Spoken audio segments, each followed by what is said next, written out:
வணக்கம். இன்றைக்கி நம்ம சத்தான சமையல் என்ன பார்த்திங்கன்னா ஸ்வீட்டு தான் பார்க்க போகிறோம். இது என்னென்ன ஸ்வீட் பார்த்திங்கன்னா, இது திணை லட்டு, இது கருப்பு கவுனி லட்டு, இது நடக்கடலை லட்டு. இது 3 தான் செஞ்சுருக்கிறேன். கேக் ஆர்டர் கூட இதுவும் கேட்டாங்கன்னு செஞ்சுருக்குறோம். இப்போ திணை லட்டு மட்டும் இப்போ எப்படி செய்கிறதுன்னு பார்க்கலாம். திணை நல்லா கழுவி காய வச்சுட்டு நல்லா பொறுன்னு வர வரைக்கும் நல்லா வறுத்து எடுத்துக்கணும்.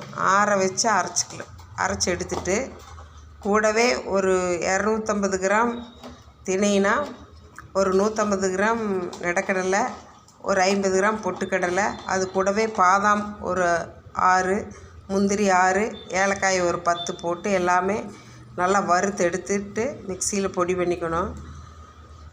எல்லாத்தையும் பொடி பண்ணி எல்லாம் திணையோடு சேர்த்து கலக்கி எடுத்துட்டு, கட்டி வெல்லத்தை காய்ச்சி ஊற்றி நல்லா கிளறி விட்டு கொஞ்சம் நேரம் உருண்டையாக பிடிச்சி அமுத்தி வச்சுட்டு,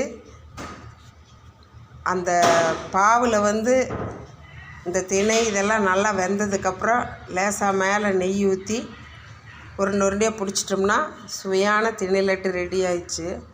நீங்களும் இதே மாதிரி செஞ்சு சாப்பிட்டு பாருங்கள். அடுத்த வீடியோவில் அடுத்த லட்டு எப்படி செய்கிறதுன்னு பார்க்கலாம்.